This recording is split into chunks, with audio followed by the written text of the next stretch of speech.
Pope Francis marks Assisi visit with call for church to shun worldliness. Vertical line World News vertical line TheGuardian.com. Turn autoplay off. Turn autoplay on. Please activate cookies in order to turn autoplay off. Jump to content S. Jump to site navigation 0. Jump to search for. Terms and conditions 8. Edition, UK USO. Your activity. Email subscriptions. Account details. Linked services. Profile mobile. About us. About us. Australia team. Contact us. FAQs. Press office. Jobs. Terms of service. Privacy policy. Advertising guide. Guardian Weekly. Subscribe. How to subscribe. Guardian Weekly. Email services. Evany. Android. .gsc Control CSE width 25 rem exclamation point important. Padding 0. Float right. Input.gsc search button background color. Number sign PDDDD. Border color. Number sign PDDDD. Input.gsc search button hover background color. Number 999. Border color. Number 999. News. World. Sport. Comment. Culture. Business. Environment. Science. Travel. Technology. Life and style. Data. TV. Video. News. World news. Pope Francis. Pope Francis marks Assisi visit with call for church to shun worldliness. During visit to Assisi where Saint Francis lived in 12th century, Pontiff says worldliness leads to vanity, arrogance and pride. Share. Tweet this. Email. Reuters in Assisi. TheGuardian.com. Friday, October 4, 2013 21.4180 SD. Pope Francis is surrounded by cardinals during a pilgrimage to Assisi. Photograph. Filippo Monteforte/AP. The Roman Catholic Church, from the lowliest priest to the pontiff himself, must strip itself of all vanity, arrogance and pride and humbly serve the poorest members of society, Pope Francis has said.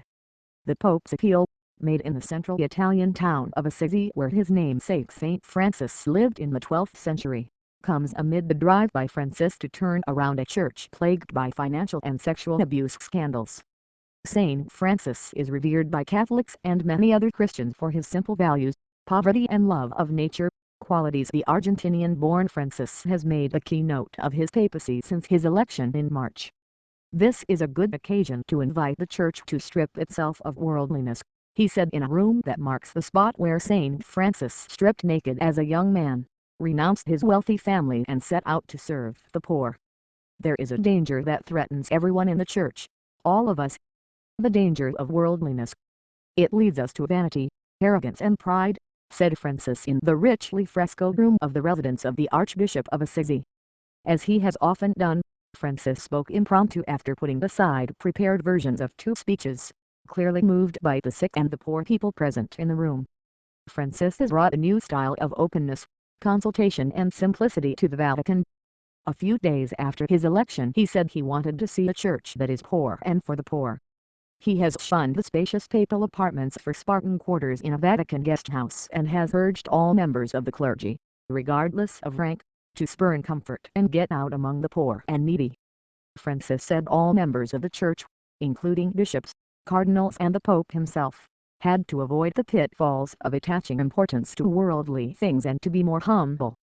Worldliness brings us to vanity, arrogance, pride and these are idols. Iros vertical line. All of us have to strip ourselves of this worldliness, he said.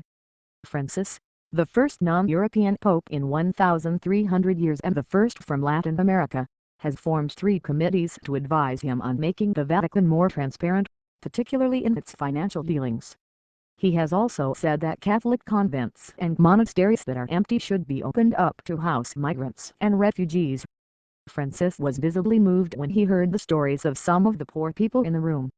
Many of you have been stripped by this savage world that does not give employment, that does not help, that does not care if there are children in the world who are dying of hunger, does not care if so many families have nothing to eat, he said. He decried the world that does not care about many people who have to flee poverty and hunger, flee seeking freedom and many times they find death, as happened yesterday.